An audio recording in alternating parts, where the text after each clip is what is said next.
Hello, I'm Steve Hassan, and I'm absolutely delighted to have on with me a friend for, I don't know, 30, 40 years now, Kent Burtner, a colleague out in Oregon and lovely outdoors. I'm jealous. I'm in cold Boston.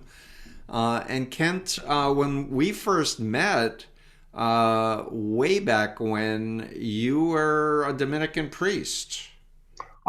Yes, I was a Dominican priest for 20 years and enjoyed my time there, but I went through a process of discernment and decided I didn't really belong in the priesthood. That what I was looking for was the right things in the wrong places, you might say.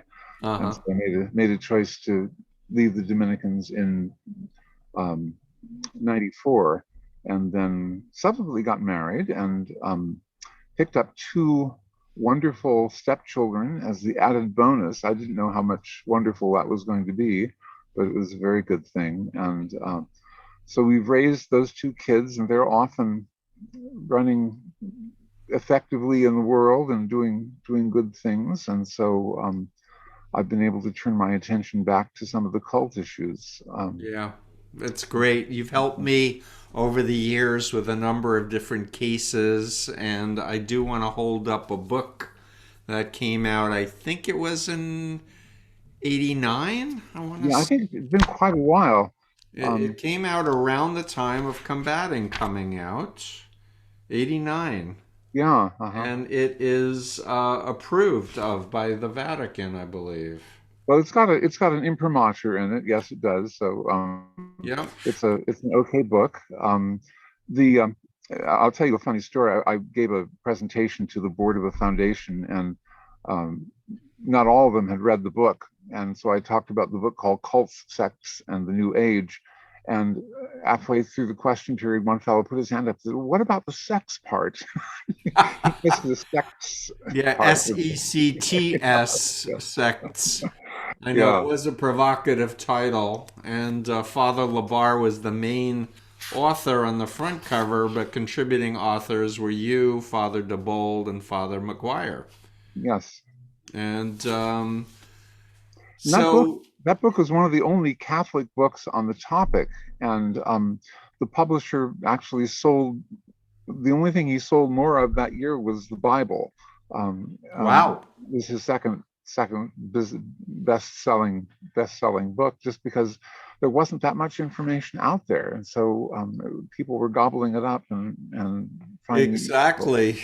And it was the same period of combating, and there was a real hunger to know more about it. I had left the Moonies, and I believe we were both involved with some of the family counter cult kind of education groups that were Yes. forming to try to help former members, to advise families who were worried about their loved ones experiencing a radical personality change.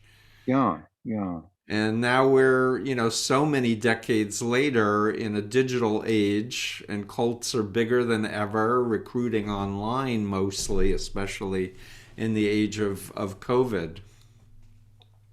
But so many people are distressed, and anxious. And I've met so many people who were raised Catholic who are not happy with the Catholic Church, some who are happy with the Catholic Church now with the current Pope, and some more progressive efforts that have been moving forward: support for the environment, support for the poor, support for immigration, and other valuable things. I really just would love to hear what your thoughts are now, looking at the world with everything you know, and any thoughts you'd like to share. Well, one of the interesting things, just to take off from the point you made about disaffected Catholics, that there are a number of very right-wing Catholic cult-like organizations out there. Um, and I've dealt with a number of former members of those groups. There was a really awful group that started up in Spokane, Washington. Well, it was actually started in Idaho and then moved to Spokane, called the Tridentine Latin Rite Church. It was led by a fellow who was the leader of a legitimate Catholic organization, but he became so disaffected with the Second Vatican Council that that organization fired him from its leadership position. And he started this group. He got himself ordained a bishop by a renegade Catholic bishop and started this organization. And there were thousands of people attached to it at one time. And since he died, and of course, allegations came out, and they were true about sexual abuse that this fellow had done, and drug use and that sort of thing. So there were a lot of people left floating Yeah, but out back there. to Vatican II. Can you explain for the lay public what Oh, was sure. so different about Vatican II? Yeah. Well, the Second Vatican Council was called in, I believe, 1964 by Pope John the 23rd. And basically, when asked why he called the council, he walked over to the window and opened it up. And he said, "We have to let fresh air into the church." And he did that in some remarkable ways. The church had become somewhat authoritarian in its aspect, especially as encountered by the lay people. And there were a lot of neat movements afoot at that time. One of them was what we refer to as the liturgical movement. People were very much interested in the study of the worship of the church. And of course, it was all in Latin in those days, and there was a strong movement towards bringing it into English. So a lot of folks that liked that were very enthusiastic. And there were a lot of folks after the church said, yes, we ought to do this. We ought to have the vernacular language in use in worship. A lot of folks resented that because and I think there was something to this. They missed the sense of mystery and awe that came with the highly rubricized and very, very beautiful liturgy. I mean, the Latin Gregorian chant and many great pieces of classical music, all derived from that tradition. Mm-hmm. So they were disaffected with that, and were very unhappy. And that's how they found their way into some of these right wing groups. I Um, see. but those groups not only are in the modern iteration are not only concerned about the liturgy. In fact, for some of them, it's not even an issue anymore. But they have become identified with particular ideologies, and they try and make the Catholic Church fit that particular ideology. Mm-hmm. Now, the official church has always been a little bit suspicious of what was called liberation theology, which is a theology that evolved in Latin America, and was very much taken with the notion that's quite true about the history of the church, that it should be concerned with the needs of the poor, and identified political movements with liberation theology. What we're Mm-hmm. finding now, the right wing has picked up the same kind of theme. Instead of the left wing claiming Catholic theology as its own, the right wing is doing the same thing.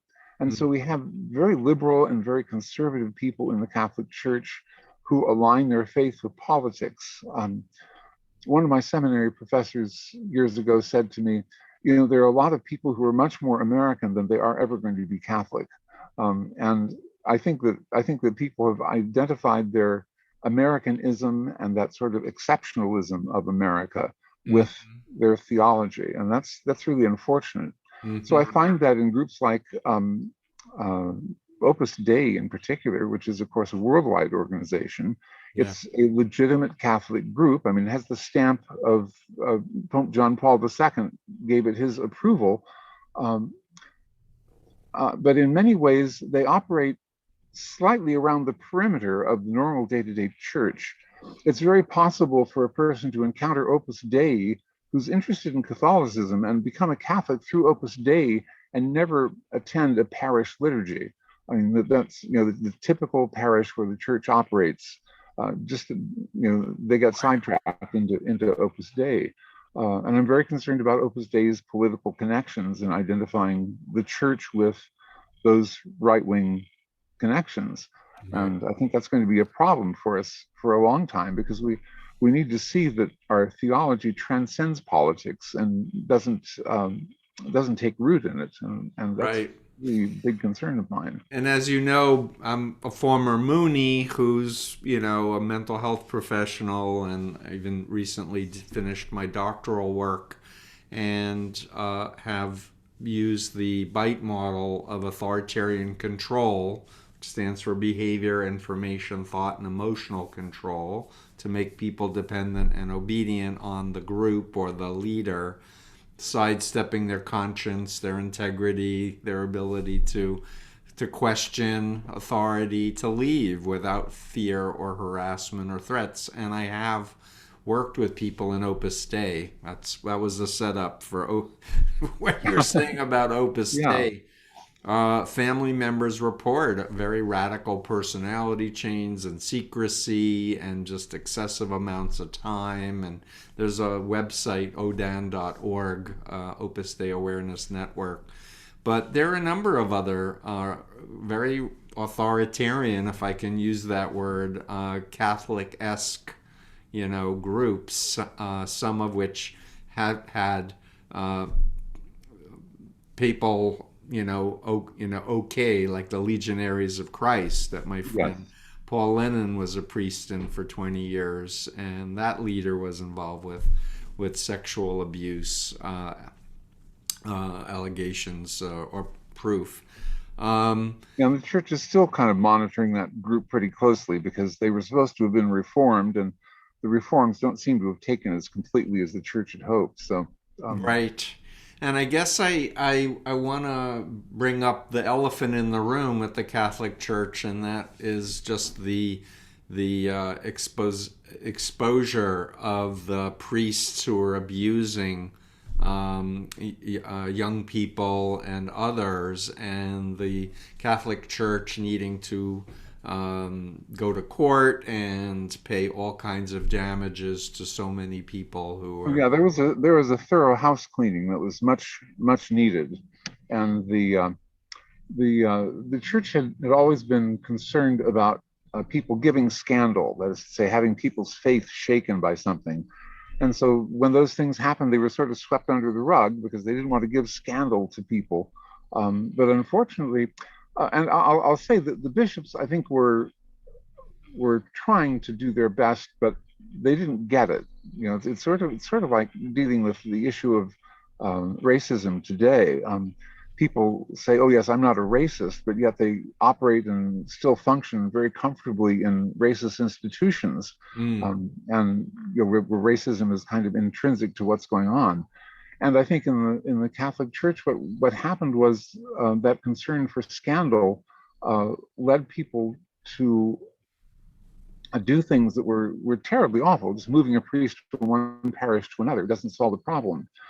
Now, they did send, for a number of years, they did send priests off to get counseling, and the counselors felt that they could cure these people of pedophilia. Well, our modern day psychology understands that pedophilia is not that easily dealt with and that there's not quite a cure. And there was actually an order of priests whose mission was to provide counseling for priests who had mental health issues. Mm. And they took on a bunch of these people in their program in New Mexico. And unfortunately, those priests were returned to ministry where they could subsequently re-abuse again. So the bishops, in a certain sense, were caught blindsided by therapists who thought they could cure the pedophiles and send them back into ministry in some safe way, and that just wasn't the case. We had a terrible case here in Oregon where a priest who was a known pedophile was sent to that program.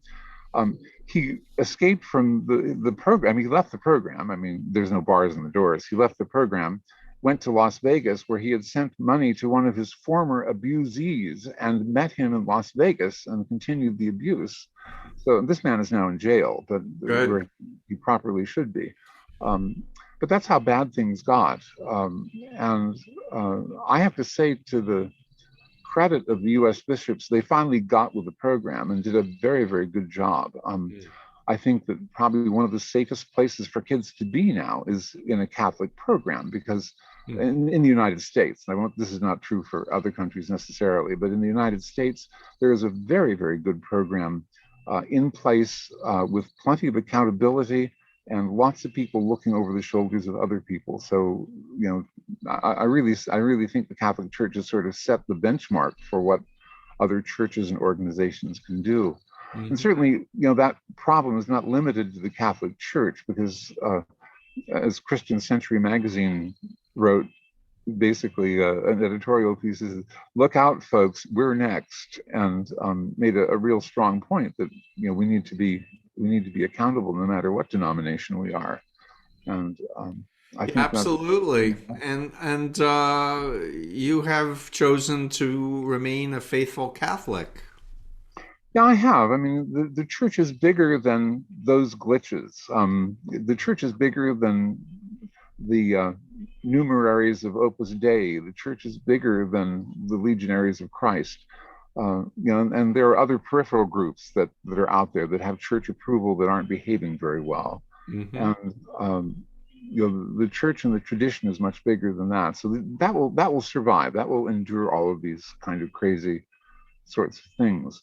Oh. Uh, and that's what I hang on to is my vision of what the whole church is in a larger sense. I've always had such a warm feeling working with you, knowing you, hearing you talk, hearing you counsel, tenderly counsel people, former members of different cults who've been, horribly abused.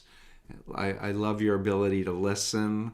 Um, and I guess I also want to bring up that I reached out to you, Kent, when the nomination for Judge Barrett to the Supreme Court, because of her being raised in a group called the People for Praise.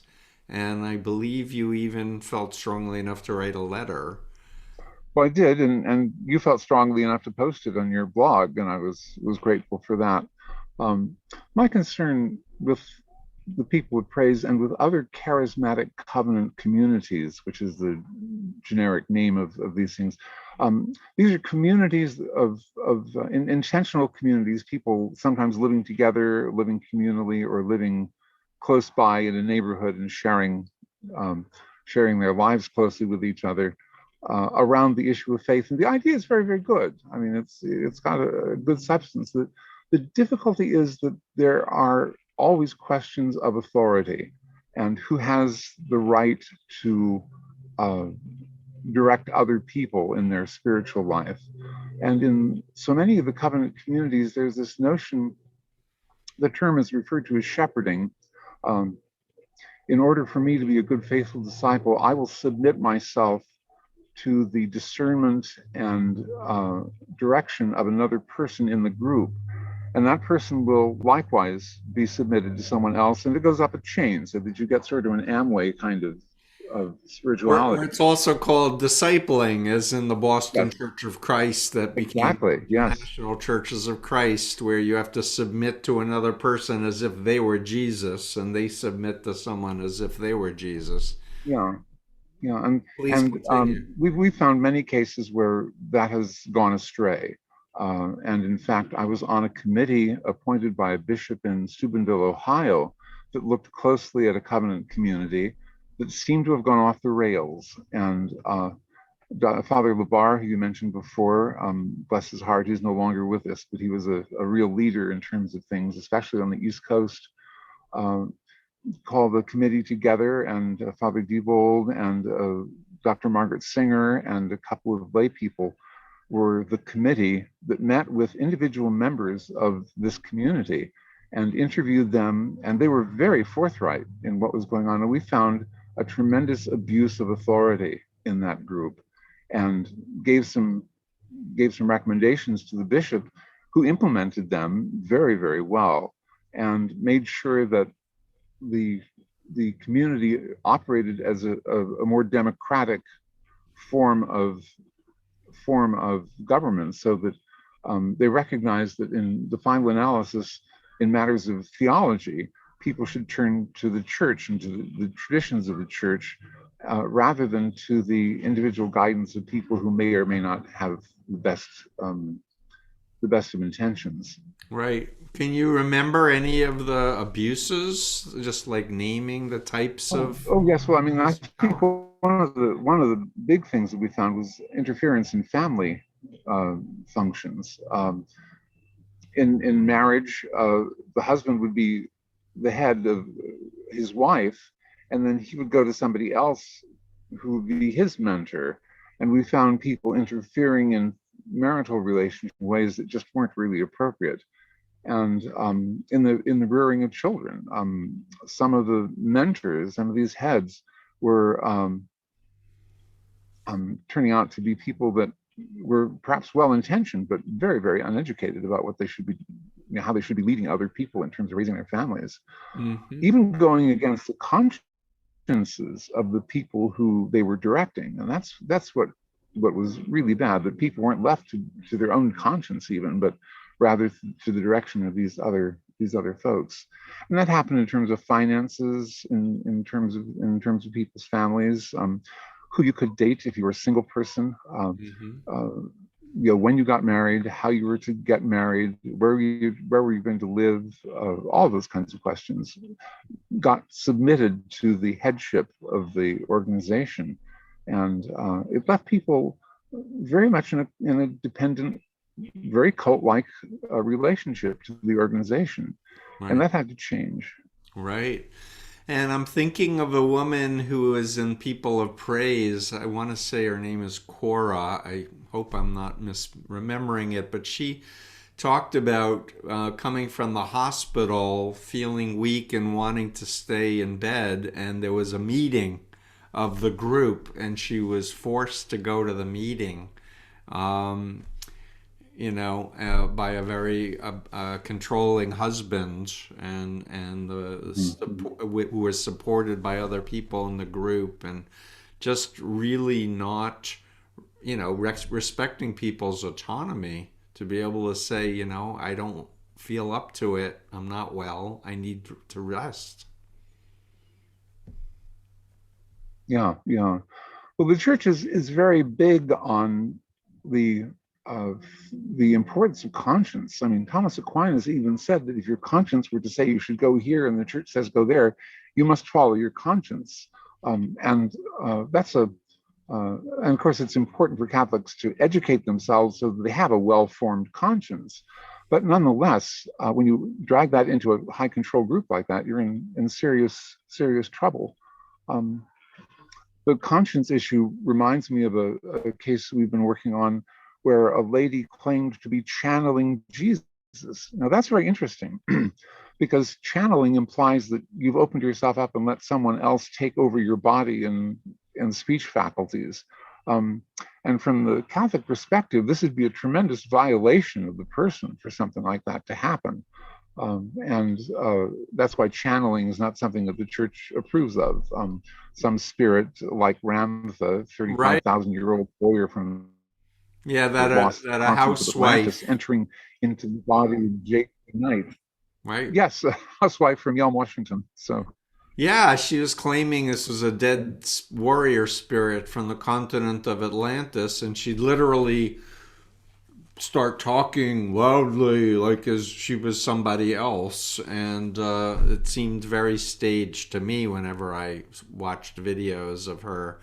But this notion, as you correctly are talking about, is like a spiritual invasion of a sort mhm, mhm. into the personality. But there are a lot of people who claim authority, spiritual authority, and they have no credentials. In fact, you know, with somebody who claims to be a Catholic saint and they're married several times, or Yes, yeah, yeah. claim that they are texting Donald Trump, and he's texting back, or the Vatican can call on them to help exorcise a demon because they're having a hard time. Like, Right, exactly, exactly.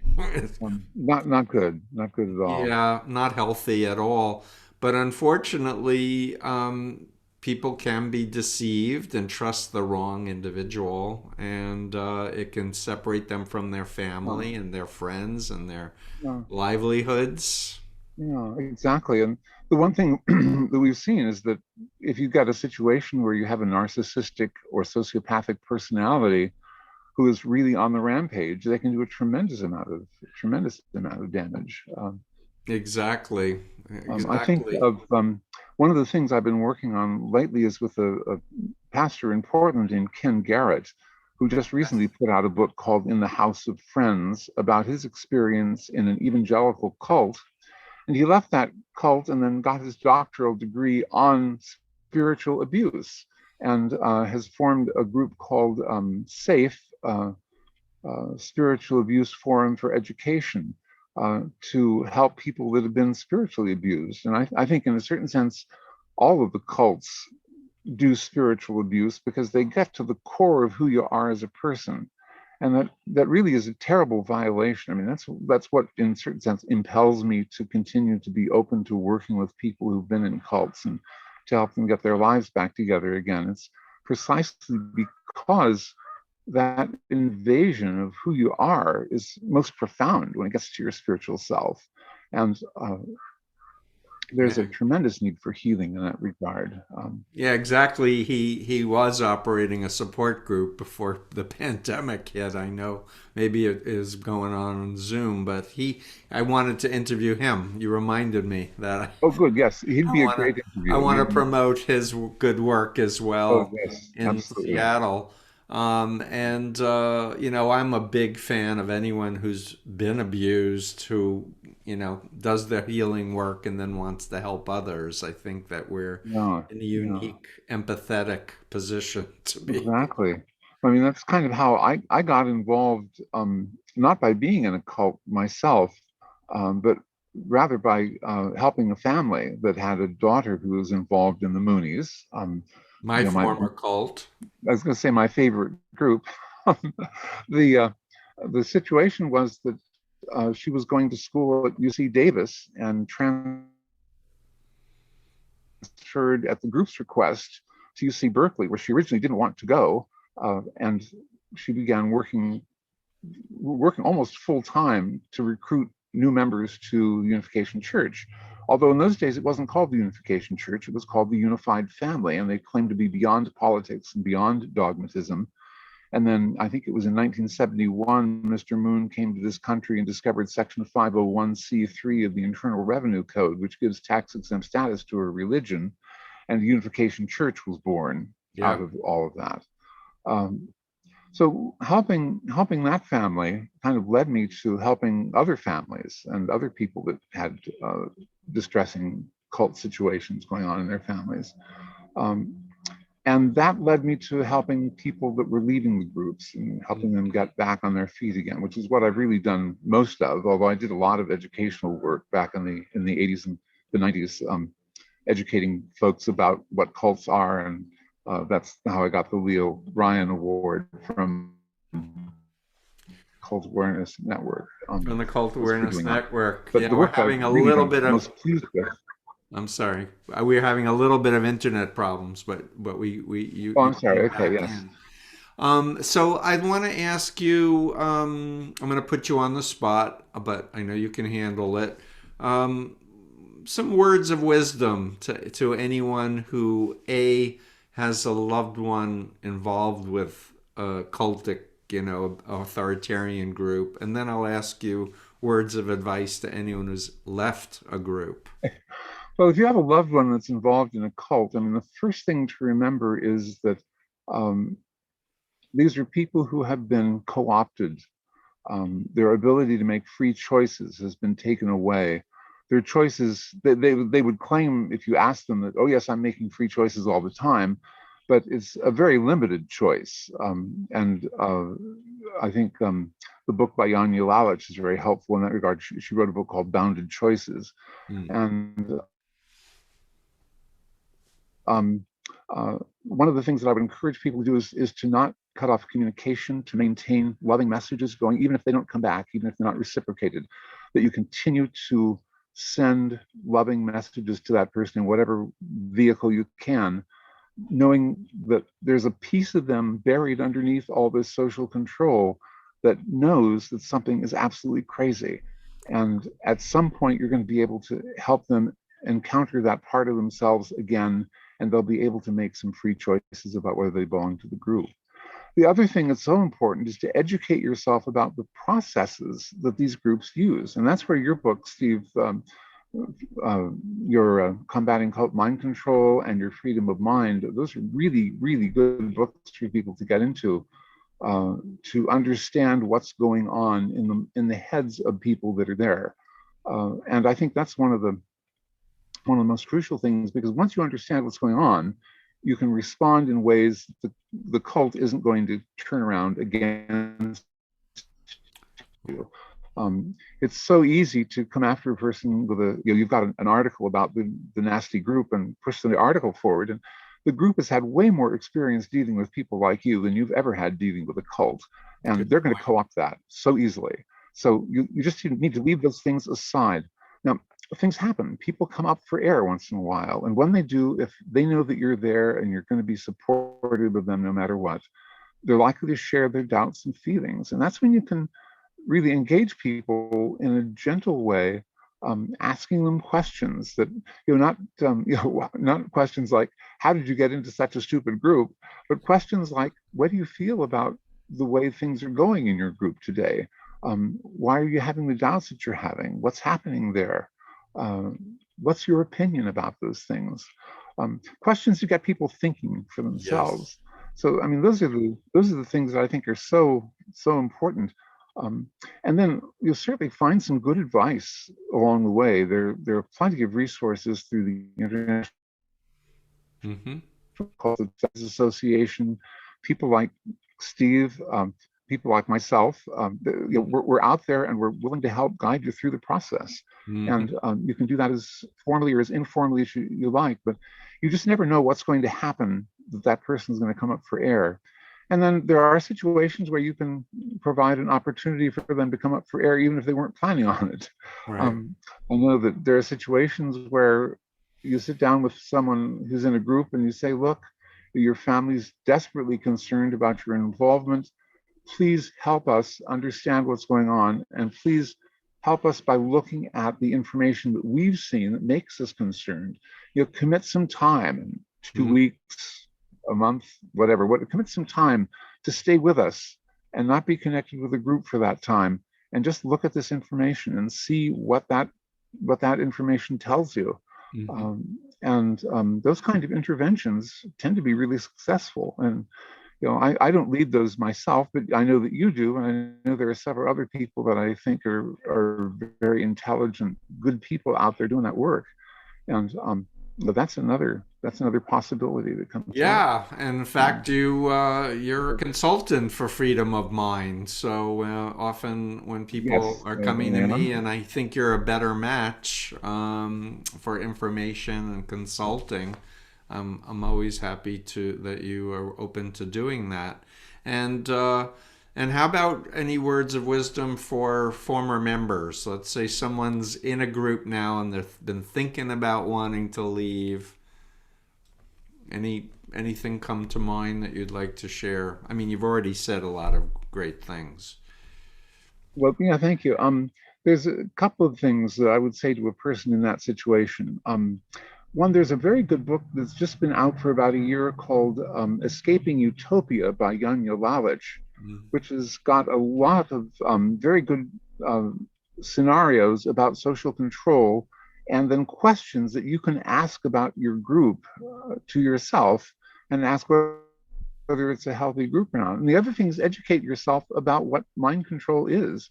And that's where I come back to get a copy of Combating Cult Mind Control and read through that. I mean, those two things can be really, really helpful, getting a person educated about what was going on in the group. So you put yourself in a position where you can make a choice that's your own, and not one that's necessarily influenced by the group or by your family or by loving people that you're not sure whether they know what's going on or not. But you get to be in charge of that control. And there are some wonderful people out there who are willing to help in your recovery process. And again, you can get that connection through ICSA, Steve, myself, other people. that's really important to have that support by knowing people who've been in the group. Find an ex-member who's worked their way through the group and talk to them and see what they can tell you. Yeah, so I would just qualify your advice and say that parents and friends should read the book themselves before they Oh, consider whether they should hand it to yes, I someone agree. I in a agree. group, because timing matters. Who's the best person to, share the book? And it's always better to ask a question, as you were saying earlier, to say, I read this book, I would love your opinion, would be a far better thing than, I have questions about your group, read this, which is going to Yeah, put up exactly. a lot Yeah, of it's a resistance. subtle distinction, but it's a very important one, a very important one, because always you want to empower the person's inner self that's buried underneath all of that social control, so that they can come out and experience what's going on for themselves. Yeah, and I'm a big fan of teaching people how to communicate more effectively, to listen and ask questions, give long silences after they ask a question, follow up, tell me more. Tell me more. Go back to the beginning and help me step into your shoes to understand, how you came to become involved with this belief system or organization. But ultimately, it's respecting the autonomy of individuals. That instead of you trying to persuade them to leave, or you persuade them that they're wrong, which almost never works. Yes, exactly. Yeah. Yeah. So, any last words as we wrap this up? This has been really special. It's been great to Well, talk thank to you. you. I'm grateful. The someone once asked me, "Where did you learn to be a counselor about cults?" I was thrown into the pot unexpectedly, and of course, I had the good fortune of being mentored by Dr. Margaret Singer, which was very helpful. Um, Who and studied Chinese communist brainwashing, and she also wrote the foreword to Combating that came out in yes, that's right. 1998. Yes, and she has her own book, very good book to read, also called "Cults in Our Midst," which she Mm-hmm. wrote together with Janja Lalich. Um, but I think that over the years, I've had the good fortune with working with a lot of people, over 1,000 in one capacity or another over 45 years. And one of the things that is just so amazing to me is that I have something to learn from every one of those people. That I heard a Methodist evangelist preacher saying once, if there was someone from whom I could not receive something, then to that degree I'm lacking in faith. I think he was so true that, you know, these folks have something to share and to give and to contribute. And I think that's been the biggest part of my education, and why I'm in a position to be able to help people is just because of those many people who have shared their life stories with me, and that we've worked through these issues together. Yeah, exactly. I've learned everything from my clients and my experiences, and making mistakes and trying to understand what happens, and trying not to make the same mistake twice is my goal Yeah, on yeah, things. But, having a learner's mind, and instead of a know it all mind, is always really useful. yeah. But Margaret and I had a wonderful conversation once in which we were talking about who would be a really helpful person for people, and she identified that the person that's most helpful is someone who is humble, Mm. and if they can bring their humility to the table, that's going to be the best Yeah. the best helping person. So Yeah, and I'll end with love is stronger than fear, and love is stronger than mind control cults, and that when people love a person unconditionally for their being, it's going to be a magnet to help them exit an authoritarian cult, because the authoritarian cult is about fear and guilt and control and exploitation, and conditional love. We'll love you if you follow the rules and do what we tell you. Otherwise, we're coming after you. yeah, I could not have said it better. So thank you so much, Kent, You and I bet. look forward to seeing you in person I know that you've had your vaccinations. I have too. Yes. And regards to Patty, your lovely wife. Thank you very much. And Do. we'll talk soon. Okay. Thank you very much, Steve. Thank you.